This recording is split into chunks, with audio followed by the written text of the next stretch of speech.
Hello my friends, my name is SammiiCake and I'm playing Stanley Parable. See, you can say that, you? I'll play it. Well, not you, I'm playing it. But you're watching me play it. Anyway, begin the game. So I've already played this game before. I didn't put, I don't know if I put subtitles on. This is the story of a man named Stanley.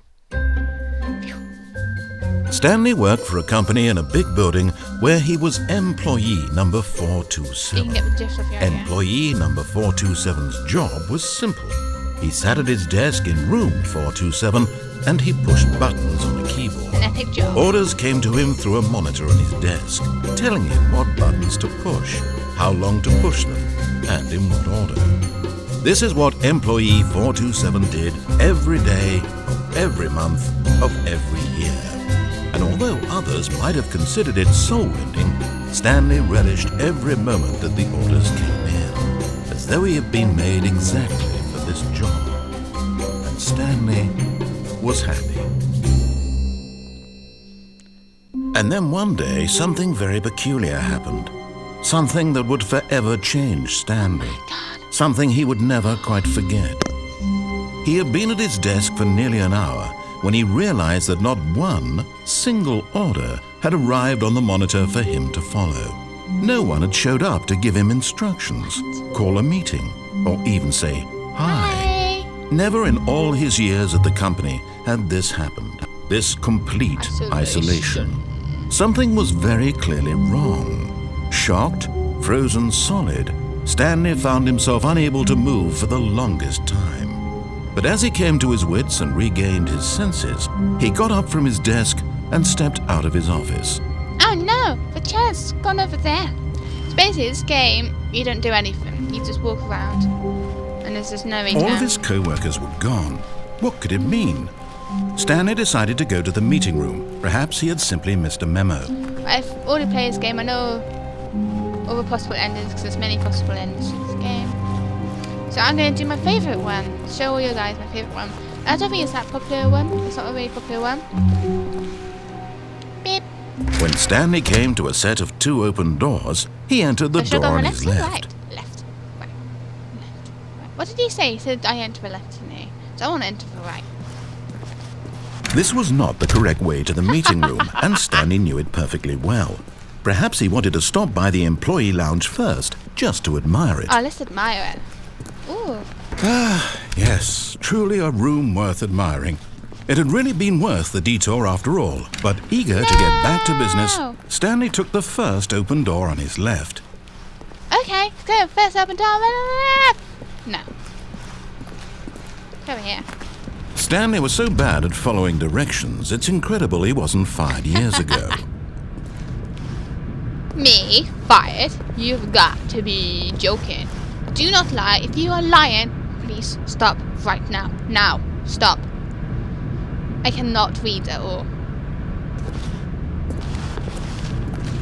What could I be lying about? I'm secretly a man. I'm lying about being a girl. Although actually, I don't know. I don't think I've ever said I'm a girl, so I can fall down. Look, Stanley, I think perhaps we've gotten off on the wrong foot here. The wrong foot? I'm not your enemy, really, I'm not. I realize that investing your trust in someone else can be difficult, but the fact is that the story has been about nothing but you all this time. Yeah, because it's called There's someone you've been neglecting, Stanley. Parable. Someone you've forgotten It's named about. after me. Please, Stanley. stop trying to make every decision by yourself. Now, I'm not asking for me, I'm asking for her. Her? Her? This oh is it, no. Stanley. Your Not chance her. to redeem yourself, to put your work aside, to let her back into your life. She's here. She's been waiting. Really? Oh my god, no way. It's my wife. My wife has been waiting for me.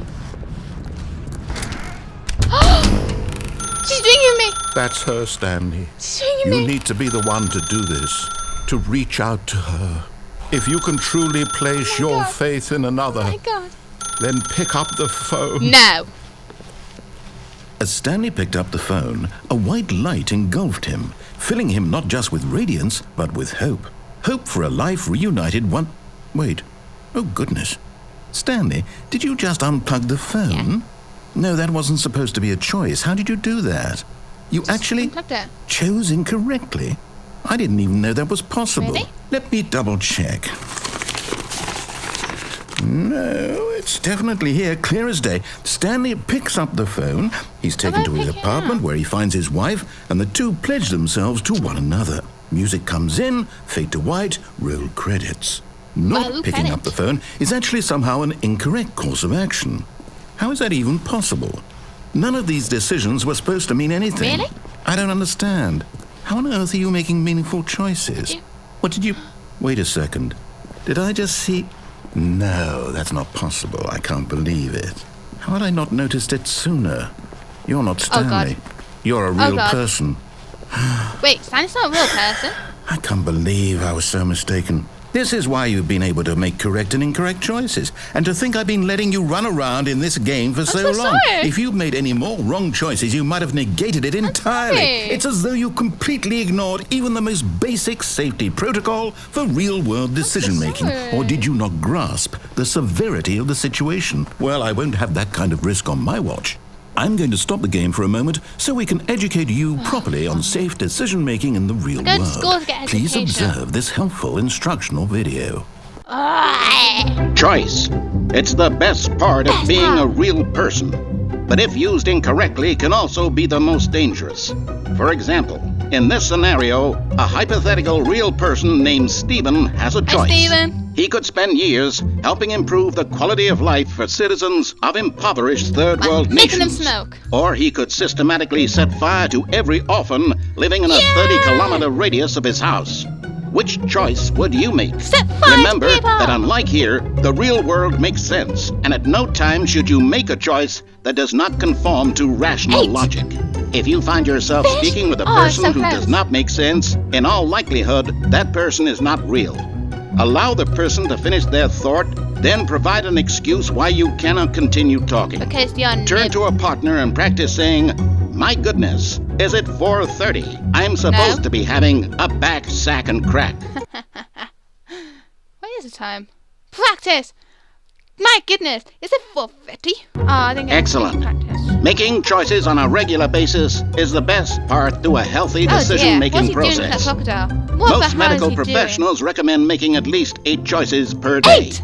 Do you make more than 8? Less?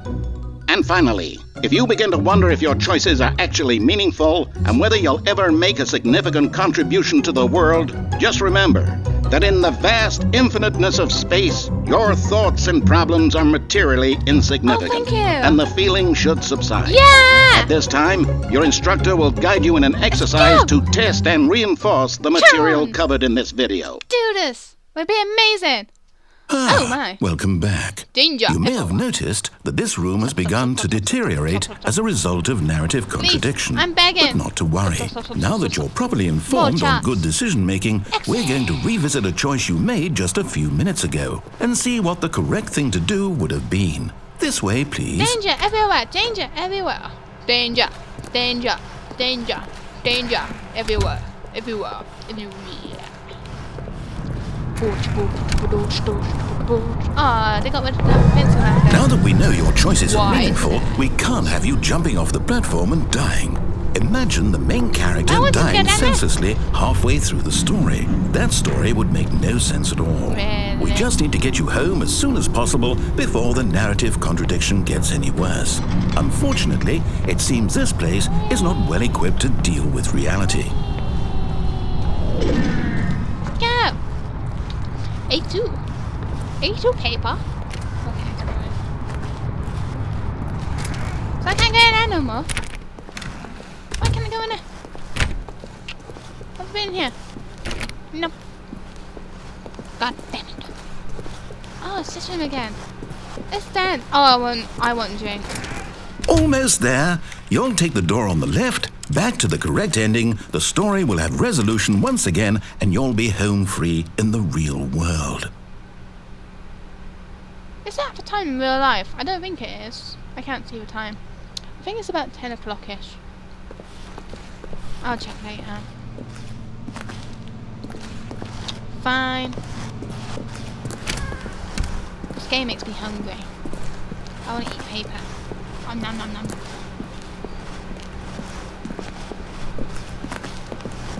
Now remember, all you need to do is behave exactly as Stanley would.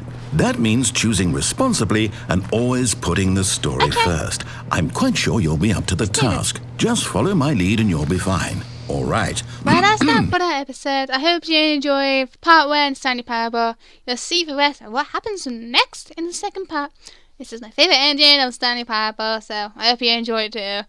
I'll try to do more. I got enough of them recorded as well at the moment, so maybe I'll do more. So if you want more, give me a like, comment and subscribe. I love your support. It's amazing, and thank you so much, everyone.